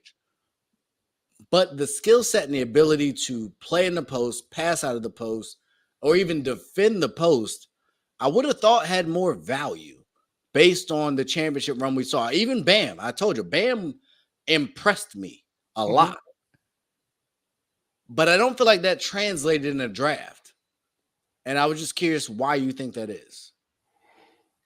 I think it's because today's game and the style of play, you have to be exceptional in order for teams to invest in a big. Like you've got to be able to, and it's crazy. Like you got to be able to score in the post. You got to be able to pass. You got to be able to rebound. You got to be able to shot. Defend the rim. Like you got to be, the once in a lifetime or once in a generation almost type of talent. I think for teams to be able to invest in bigs, and it's sad to say because it's one of the things that I really have really been disappointed in and the trend of the game today is that we really kind of shied away from it. We went away from post play, and I just think that it's something that you know I think the more that we're gonna have to get more guys like Joker, more guys like Embiid, um, more guys like these guys, everybody but shut up, I ain't gonna even say it guys that really impact the game on both ends, and and lead to winning. I think that's the other thing is that you got to have a big that's not only going to impact the game on both ends, but it also is going to affect winning in a significant way for teams to be willing to invest in the big. So I think that's what the problem is, or not the problem is, or the lack of why we haven't seen teams really, devote more resources to big guys. I'm going to start by saying I think that's wrong headed, in my opinion. I agree. And my flip side to that is you are a coach now, like a head coach. If you had that type of player, are you in practice? Are you teaching him to extend his range and his ability to shoot from distance? Are you working on his feet and agility to play better pick and roll defense? Like, how do you guide that kind of player if you're trying to get him to the next level where it seems like it's not valued, but it should be if you're great at it? I think it depends on the player. Like you have you got to play to a player's strength. So, so like I'll say, last year on the team we had a kid that was 6'9", and he didn't have a whole lot of touch. He didn't have he didn't play away from the basket. He played with his back to the basket. He was great at the defending the rim, and he got the ball in the post. We threw it to him in the post, and he made plays from the post. Like we didn't try to reinvent the wheel and try to make him something that he wasn't. I think that's what you got to do with guys is you can't try to make guys something that they're not. So if you got a big guy that can score with his back to the basket and he has size and he has strength, like you play to that. Like you put him in his back to the basket and you teach him post moves, you teach him jump hooks, you teach him drop steps and all of that good stuff to make him a post player. Because if he doesn't have any touch, it don't make no sense for him to play, be playing face up and you trying to pick and pop with the guy when he can't shoot. It's just not going to go well. Not only for him, it's not going to go well for you because have 9 times out of 10, if he can't shoot, that ball is coming long off the basket, and then we got to get in transition and get on a fast break. He could be a one-man fast break himself, shooting it off the back of the rim every time we try to pick and pop with this guy. So I think you got to play to the strength of the players. And I think that, the other thing is that I think that I think this is kind of flavor of the month in terms of the way the teams are playing now. I think if we keep on churning out, if we churn out another Joker type, another Embiid type that can play with their back to the basket, that can score in the post, I think we start to I think we can start to see the game going back to playing in the post. I just think you got to get more guys and develop them in that way. Which is leads me exactly where I wanted to go. We've seen the type of bigs that San Antonio had. Mostly post, mid-range, fundamentally sound, good defensive players. Mm-hmm. Wemby, by many accounts, is more Kevin Durant than Tim Duncan. Mm-hmm. In the San Antonio system, do you think they will continue to advance his Kevin Durant like skill set, or do you think they'll kind of refine him to more of the Tim Duncan role? I think they're going to. I think Pop is going to play to. Again, I think he's going to play to his skill set. I don't think he has the frame to. He's more Kevin Durant in frame, and even in game, like the way he's able to put it on the floor, the way he's able to shoot the basketball. I think he's going to wind up playing a four, and maybe some three. I think you could see him playing some three, honestly, because because of his length and because of his agility. So I think we're going to see him play some four, and I think we're going to see him play a lot of three. So I think Pop is going to have a lot of fun in trying to figure out how best to utilize him. But I don't think I could. He's definitely not going to play like Tim Duncan, even though they're supposedly bringing him in as a mentor. I think that's more so to help him kind of navigate and kind of find his way and be that voice, the guy to listen to and throw things off of it and kind of be a mentor. I think that's more so for that than for him to learn Tim's post game. I don't think it's for that.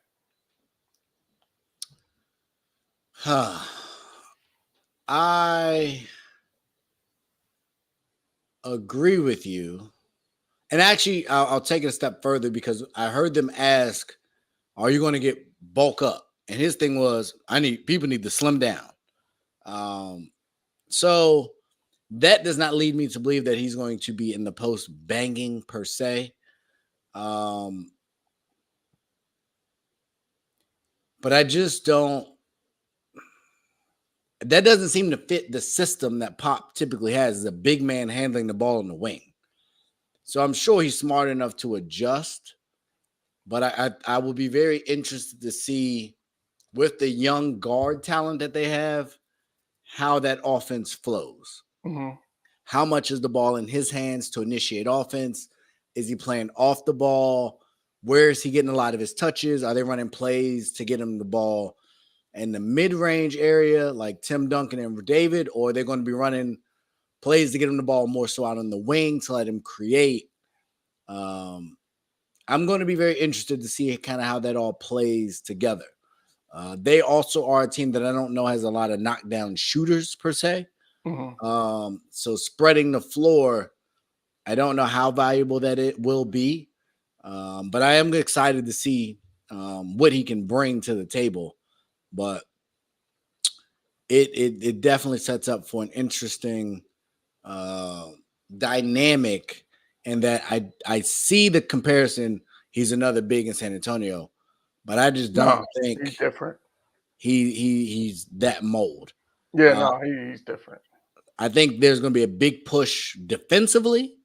I think he's going to have to commit on that end of the ball, Mm-hmm. and I think that's where we're going to see his value earliest Mm-hmm. is defensively. And I think that is where that leadership will definitely be, as well as the buy-in. Because Pop can be tough. But when you have Sean Elliott and all those guys saying, "Hey, quote unquote, trust the process, just go with it," I think that will help. So interesting times ahead, for sure. Excuse me. I did want to ask one other question that's kind of unrelated. Actually, before I do that, I wanted to give a shout out. We don't really cover this at all here, but LSU does it again. Just won the College World Series for the 7th time. Oh, okay. Shout out Crushed to them. Florida 18-4. That's wild. And then they lose like the day before, like 23-4 or something like that. Yeah. So huge turnaround there. Shout out to LSU that is just kings of the college football world, it seems. Or not college football, college world. From basketball to baseball, and we'll see what happens from college football standpoint. But I wanted to go in another direction because I like trash talk. I sent it in the group chat. Did you get a chance to look at Jamar Chase and Travis Kelce's back and forth? A little, but I didn't read it all. I did see a little bit that they was going back and forth. So these kids, man, These Instagram young children The are young just different. Thundercats. So they were asking Jamar Chase, who's the best quarterback? And Pat Mahomes' name was brought up. And Jamar Chase's response was, Pat who? Now, I don't know what it's like to have a dynamic quarterback. I don't know what it's like to play wide receiver in the NFL. But what I do know is that certain guys, you just leave alone. When you haven't accomplished anything of merit yet, when they have beat you in some critical games, I don't understand the reasoning behind that statement. You can Well, I mean, they did. They are tied right now because they did beat them the year before to go to the Super Bowl. and did So they win? it's one up. I'm just saying, like head to head, it is one up right now. Okay. Well, if that's the approach you would take, knock stuff out. I think there's a great way to be respectful of both. I love my quarterback, Joe Burrow. He's the man. I think he's the best. Pat Mahomes has done an incredible job in this league. He's accomplished some great things. He'll be here for a while. Pat, who's flagrantly disrespectful to a team you will likely have to see. So that part I don't get. And rightfully so, Travis Kelce responded. I thought it was a little bold. And Patrick Mahomes responded as well with a picture. I'll try and pull it up for the people to let you know he heard it. Okay. Travis there in the background. And the caption says, "That's who." So we got some off-season drama here in the NFL. Not going to say that I hate it. I love the drama. Of course. But I think there's levels. And he's kind of the guy you don't talk about right now. Not yet. Now, we'll see what Jamar Chase does with it. They got to play the games. Prayerfully, everybody will be healthy. But my question to you, Kenny, is if you are in the Bengals locker room, do you like that Jamar Chase said that? Or do you think that was a little unnecessary? I probably wouldn't have advised him to do that. I probably would have wished that he didn't. But if he's in my locker room, I'm right with my guy. Like I'm going to, like I said, like if we talk up, we 1-1. So, like I'm not going back down and just automatically say that he's the better guy because we went into your house and we beat y'all. So, you know what I mean? So, I mean, from his perspective, I understand what he's saying. Now, do I agree with it? Probably not. They're clearly, they clearly been the class of the AFC for the last, 3 or 4 years. So, to your point, there is levels to it, but, in the words of T.O., just my quarterback. That is true. Well, yeah, I think it sets up. I like I said, I like the drama. Don't get it twisted. I'm all for it. No, yeah. So should be an interesting NFL season as we get ready to get into training camps. What, mid-July? Right around the corner. Right around the corner. A couple weeks. Summer League I was talking about earlier starts July 3rd. And that goes basically through the 17th. So these sportsless pods that we're having to do should be coming to an end shortly. Absolutely. And boy, am I excited. I was talking to my girl today. My kid broke our TV some months back, and she said she was going to replace it, but time's ticking. Um, so I called my guy today. I said, "Hey, I saw a TV I like. If I buy the mount, you'll hold me down, help me out." He said, "Yeah." So I think we're gonna have to get that go ahead and taken care of. I was trying to put one here in the room I have here, but she was not going for a TV in here. So we will see, man. It is going to be such a great feeling. What's today? Today's the 26th. So actually, free agency will not start by our next episode, which is the 29th. But by Monday, and actually by Thursday night, we might have some ideas of where some Yeah, I people are think we'll going. start hearing some rumblings. And then, especially on Monday, we'll definitely be reacting because you'll know that there'll be some signings reported for sure. So yeah, I'm excited. I'm excited. I'm curious to see what Washington's going to do. We got some work to do with whatever the heck we're doing. And then I don't know what Golden State's doing either. I don't get it. I do not. I mean, I get the money part, but I don't get the Chris Paul part at all. He should have been cut by now, but he's still there. And from the sounds of I don't things, think he's going nowhere. I think he's going to be the backup point guard. That's what I was going to say. From the sounds of things, it sounds like Steve Kerr, and in so many words, the quote I saw said, and let me actually, I hope I didn't delete it. Yeah, the quote I heard or read, Steve Kerr explains why they traded Jordan Poole for Chris Paul. His quote was, "But the biggest point is that we sensed we needed a shift. Didn't mean we needed an overhaul, but we needed a shift of some sort. I think everybody in the organization sensed that. And it feels like we've made a pretty significant shift without giving up our identity and our sense of who we are as a team. I think all in all, it's a very positive shift." So I will be looking for the Warriors at Wizards game when that comes here. And boy, oh boy, would it be good to watch Jordan Poole destroy the Warriors and beat Chris Paul.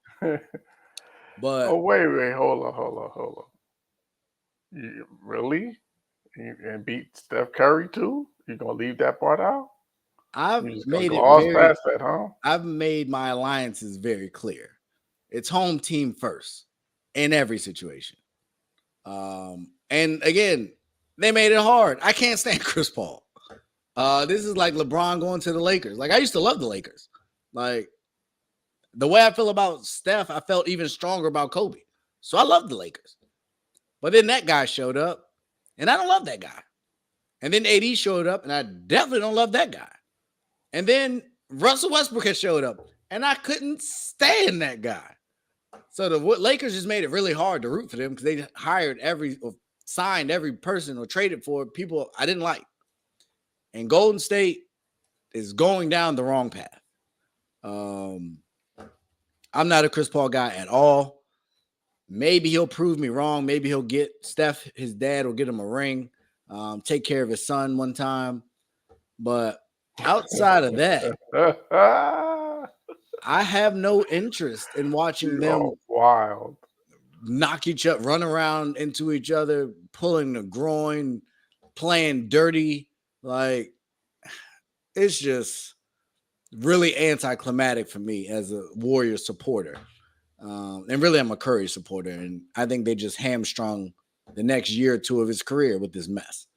But we will see. We will see. Do you have anything for the people before we get up out of here, Coach? No, man. Just like you said, these are the dog days, and we got maybe one more show. Then we will really get into some free agency. We'll get it. We'll have summer league, so we'll have a bunch of stuff to talk about. But that's the other thing with social media, man. It's always something that winds up coming out that you find a opportunity to talk about, and who knows, maybe we get another deal that's coming down the pike before free agency even hits. So this news cycle never stops, so we'll always have something to talk about. So Absolutely. Well, yeah, I'm looking forward to it as well. Appreciate y'all for tuning in. Thanks for the likes, the shares, Keep running the numbers up ASAP, doing big things.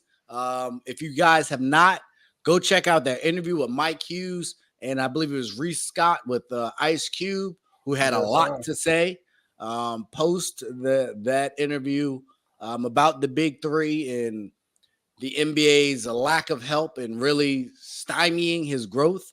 It was interesting to see, and it is something. Like, I feel like that could easily be something that they incorporate into the All-Star weekend. Like, they should be able to work together to help advance that brand, which is helping extend the longevity of ex-NBA players. Yeah. And by all accounts, they haven't. It's not really. It's not even competition for the NBA to me. Not at all. It's 3-on-3, and it's in the off season. Like, it's after the season is over. So what is it taking away? You think it's taking away from the WNBA? Is that the gripe? No, listen.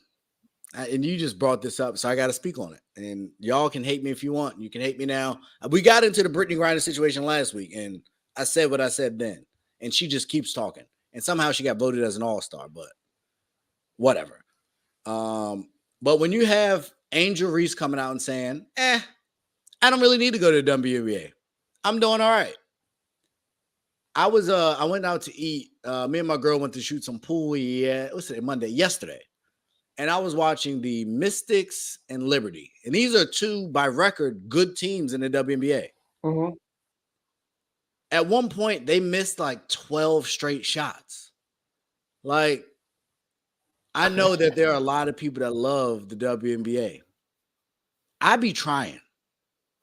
I do. It'd be hard to watch. Like, it's not exciting. It's just, you might get a game, you might get a player that goes off, but it just doesn't have that. And the Big Three has that. Big Three is great entertainment. It's name recognition. I didn't even realize Sabrina Ionescu and who was the other girl that was playing for the Liberty? From UConn. I know exactly who you're talking about. She had a horrible game. Brianna Stewart. Yes, she was like 1 of 12 at one point. And I want to see the league successful. I think it's great that women have that avenue. But boy, oh boy, is it hard to watch. And so if that is a premise for why they're not pushing the Big Three, because it does compete with the WNBA in the summer, figure out a way to maximize the Big Three so you still get compensated in some form of fashion. Like, I just don't understand why Adam Silver is pushing back, and I'm definitely not going to go down that path of who the gatekeepers are, as Ice Cube was referring to.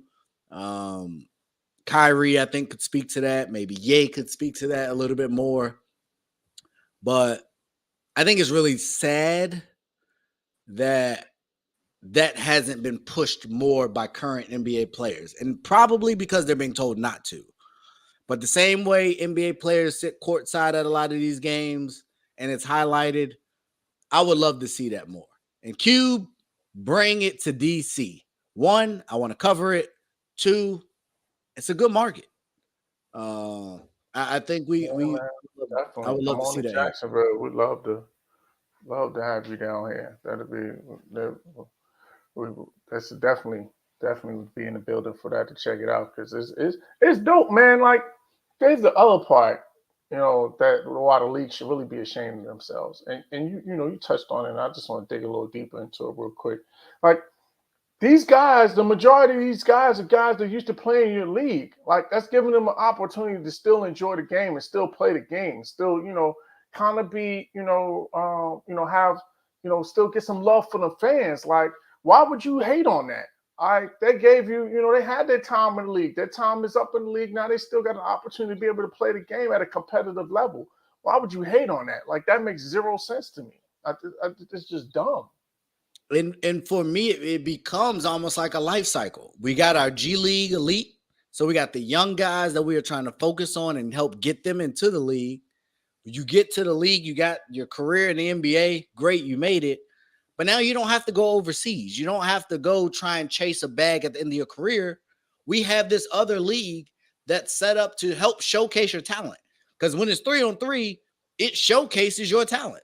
You can't hide in 3-on-3. You got to be able to play. That's right. And so Joe Johnson kind of got a second life a little bit, but outside of that, I just don't really understand the reasoning behind not leaning into it. I think it's a great opportunity to continue to market your brand, NBA, and show yourself aiding a black business. Like, this Ice Cube is still Ice Cube. Like, I think it's a really big miss that I don't completely understand because I'm not rich enough, but I hope they can remedy that. And if he has to go, he said he's gonna go on a podcast tour and shame them into it. I support that too. Like, this has been around too long for them to keep stiff arming it.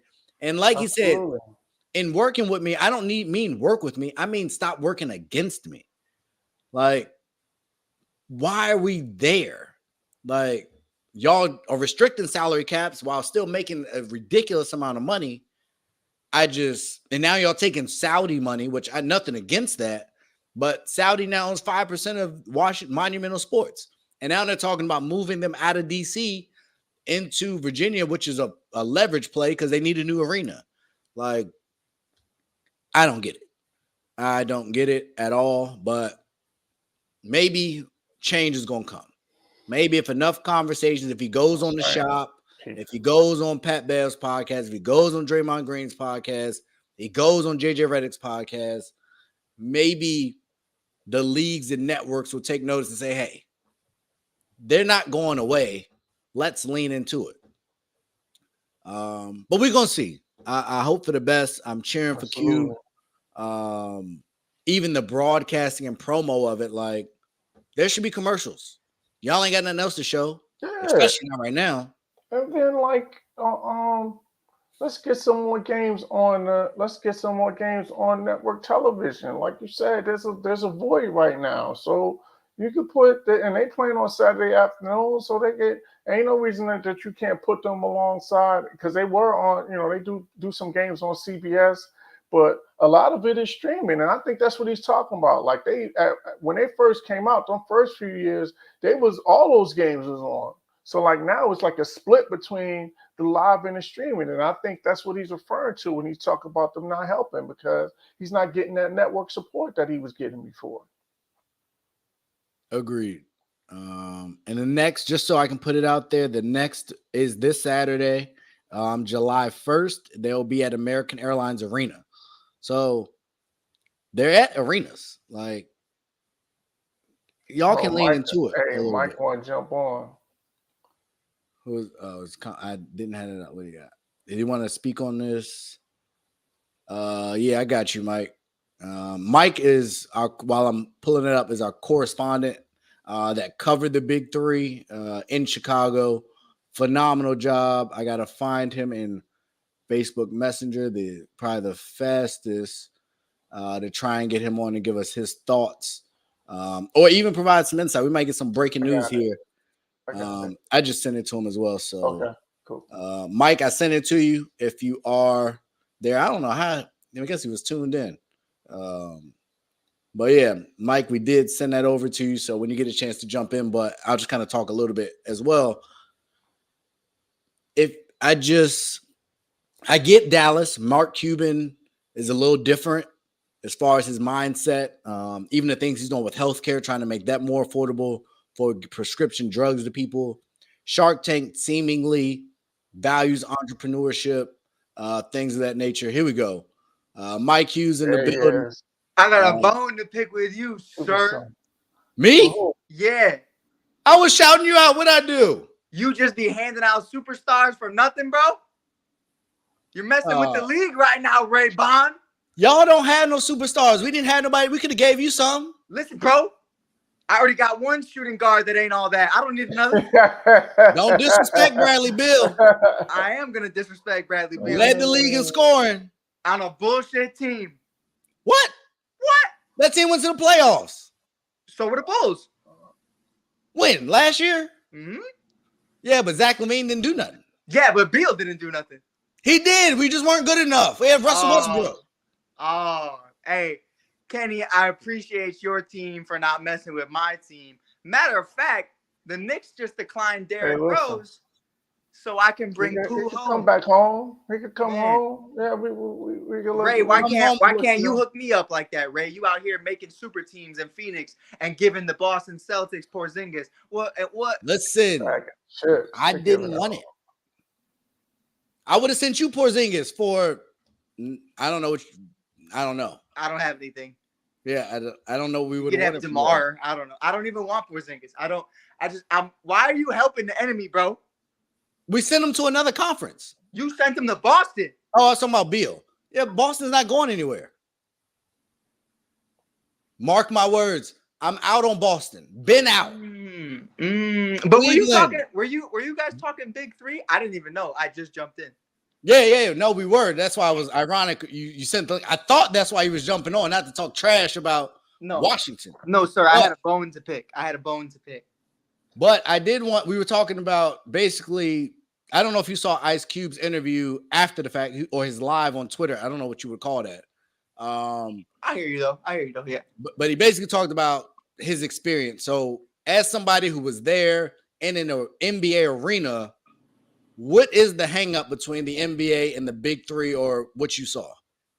What's the similarities? No, why isn't there more of a unity or a partnership as kind of a retirement-ish tour or another way to embrace some of your players as they're headed out? Because with this new salary cap, it's going to be a lot of veterans that are not going to be able to get jobs. There's just not going to be the money there, and they're going to probably give that to younger players. Right. So, well, I know most of the guys in the big three are making like $10K a game, unless you're like the Mario Chalmers of the world, and you're coaching like Lisa Leslie, Gary Payton, Nancy Lieberman, Clyde is the commissioner, stuff like that. They're probably making a lot more. But man, to answer your question, Ray, you already answered it. It's because they don't work for the NBA anymore. Once you stop working for the man, they don't care about you. They don't care what happens to you. They pray to God nothing ever happens, so the insurance doesn't have to cover it, and that's really how they go about their day. The NBA doesn't even give a fuck about the WNBA, and I truly feel that way. And experiencing both sides of it, working for the W, working for the big three. I've seen Devin Booker and Chris Paul and so many others going to WNBA games. When's the last time you saw the NBA really going out of their way to promote the W? They don't. And that's really what it comes down to, because it's a competition. And I think they don't want that. And I think that's something that Cube's really hitting on right now. These 3-on-3s with former legends. I mean, it's a blast. The only scrubs there is the guys in the stands like me. And that's really that's really what it is. So the guys reported, that's no shade at any of the reporters. That's just shade at myself for tearing my Achilles more times than I can count. But I think that's really what it comes down to, is it's a business, and they're not going to promote something that's, I guess you could say in the right way, is they're not obligated to. Like, they're going to promote the WNBA to some capacity because they look like assholes if they don't. But the big three is just another men's league. They're not going to promote that. At least I wouldn't think so. For the free, no way. But and that was kind of me and Ken, or at least I'll speak to my point, is I feel like it would enhance the NBA. Like when they were trying to bring in Kenyon Martin and AI, and that didn't really work out. That in the summertime and the offseason, I feel like is a perfect setup to keep the conversation about the NBA going as we get into mini camp and stuff for football. Right. If you had those same players at these at these G League games, goodness gracious, games, go ahead. Like, I feel like that would be a much better scenario for the NBA versus now, as Ice Cube says, he's going to be more public. That's not going to look good. Right. Like, not only are you shunning him, you are shunning a lot of your older veterans that have given their lives to this league. Right. And that just doesn't make sense to me. He talked on that a lot. And I think I'll look at it from this perspective too, because I hit him with a question. It was me and Rob Scott. We did that interview. You can see that on the ASAP network if you scroll through right now, after you're watching this, of course, and make sure you follow Ray Bond and Kenny, because what are you doing if you're not already? But when we talked to him about it, I was like, yo, who's somebody you want on this team or in this league right now that isn't? And he's naming guys like Dwight Howard. He's naming guys like Lou Williams, Isaiah Thomas. And that when I heard that, as fun as that is, if I'm the NBA, I'm like, yo, hold on. Like, you're trying to take our money makers. You're trying to take the guys, the fan favorites. But on the other side of that, it's, well, those guys aren't in the league right now anyway. Yeah. So what are you waiting Why for? would you hold them back? Yeah. The NBA is at a point to me where it's like, we don't want you, but we don't want you to go anywhere else and make money off your own name. And that's really how it feels, and that's really how it looks. I'm not throwing shade at the NBA because, but they're not, because they're perfectly fine with Dwight and China scoring 80 in a game, right? And they don't care. But if you go somewhere that's nationally televised, like the Big Three is starting to become, it becomes a problem. And I think that's something where Cube understands that. Cube understands how big this is growing. It's only year 6. Like, this is going to be a lot of fun. I got to see Swaggy P do his thing with the enemies. I got to see Lisa Leslie and the triplets. It was a great time. Gary Payton the glove was doing his thing. It was a lot of fun, man. And I think, not that they're threatened in any way, because the NBA is already such an established organization. There's no way it'll ever, you know what I mean? Like, it's just not going to happen. But I just don't see them wanting to have open conversations with Q, but I think they should. I think I would like to see some of these guys I've met at the Big Three, whether it was last year or this year. I'd like to see their names get called in the NBA draft one day, and maybe the second round, or maybe some of them get close enough to be a first round pick. Some of these guys aren't guys who made the league. Some of these guys are just guys from college who never had another opportunity or played overseas. So I think it would be a really great, like, to your point and Kenny's point earlier, like, it's kind of like a G League affiliate. And I think with a little spin on it, here's some NBA legends that still think they have it and they want to show that they can play. So I think it'd be really fun. I agree with you. I think there should be a partnership or some kind of endorsements for it, but it's unfortunate. Cool. Kenny, did you have anything for Mike on that or anything else? No, well, so I did have one question. I didn't get a chance to check. That's the interview for those watching. If you want to click on. Yeah, I gotta. We was lifting when y'all was doing your thing, so I gotta go back and check it out. But did he say, like, what the situation is going to be in terms of their network of partnerships, or is it going to still be that mix between the live stream and then the live, like, I think it was like CBS and CBS Sports? Is that still the same situation? Yeah, so I know it was CBS for week 1. I don't know if that's going to be throughout the entirety of the year. I do know they're playing the championship game in London, so I imagine. Oh, it's dope. I imagine they would try to, and Rob and I are trying to go in there now, but hey man, I'm pretty poor, bro. I've never had a passport, so I don't even know how to get a passport, but we're going to figure it out. Oh man, just go to the post office. Let them make an appointment. I wouldn't even think to go to the post office. Why would I go to the post office? Got to. That's it. That's all you got to do. Should not go to the DMV. Anyways, though. We can help. We'll talk offline. I've had a passport. Had my passport for about 20 years almost. Okay. We'll get it right. But my point in that is, I would imagine whatever it's going to cost them or whoever they need to talk to, whether it's Clyde or whoever, I imagine that London game will be on ESPN or some affiliate with ESPN, because it would be a damn shame if it wasn't. Okay.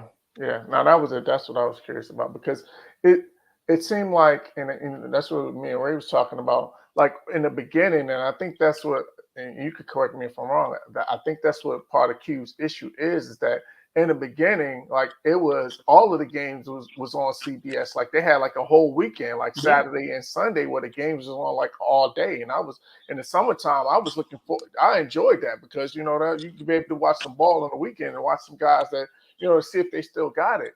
And it seems like now that that TV relationship got pared down, and now they got a result to the, you know, doing a split between that and the live stream. So is that part of what his issue has been? Yeah, I mean, we didn't really get into those specifics completely, just because, you know, that's something I feel like Q would want to handle on the low. That's not something I feel like, well, you know, obviously he did publicly announce it, but that's not something he's going to do in an interview. That's more of a, like, to Ray's point, I'm going live and I'm just going to talk shit when I've had enough of it. But Kenny, don't ever say I have to correct you, because you know you're always the smartest man on whatever panel you're on, bro. Not at all. Ray, I love you too. Hey, Ray, you're the second smartest man on the panel. I never. Hey, man, this is wisdom right here. To my top right, that's wisdom. I can't argue with Coach. I can't argue with Coach.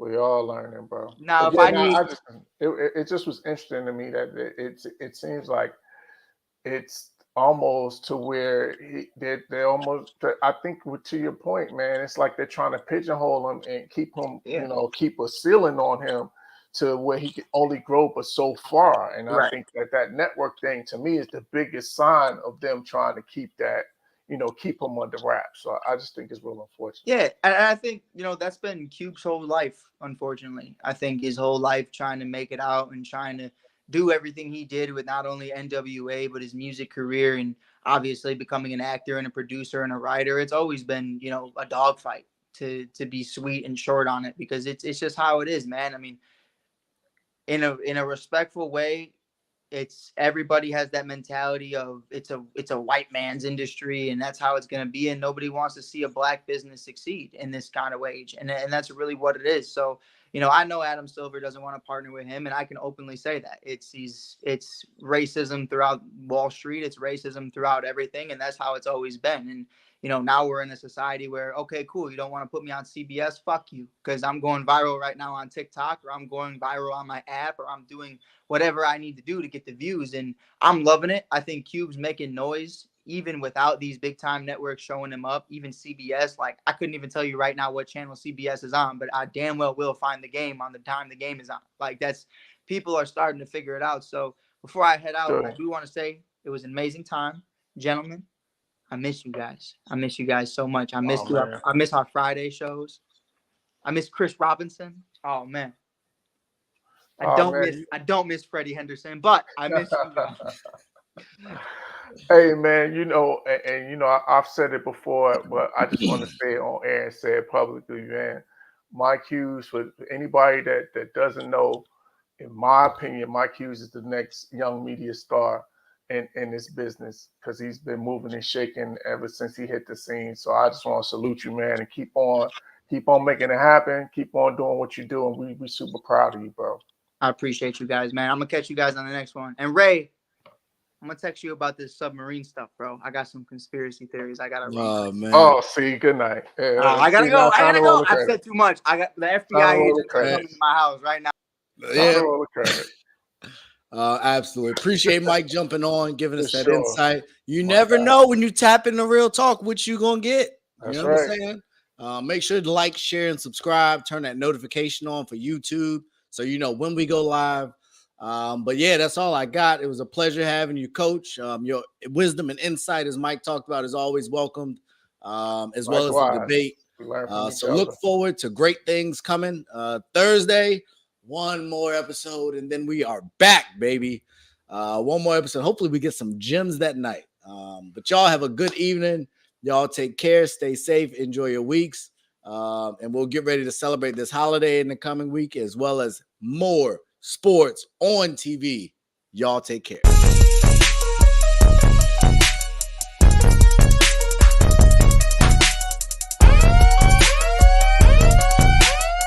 And the keys, tempo, hey time, let's go. We bring that real talk when it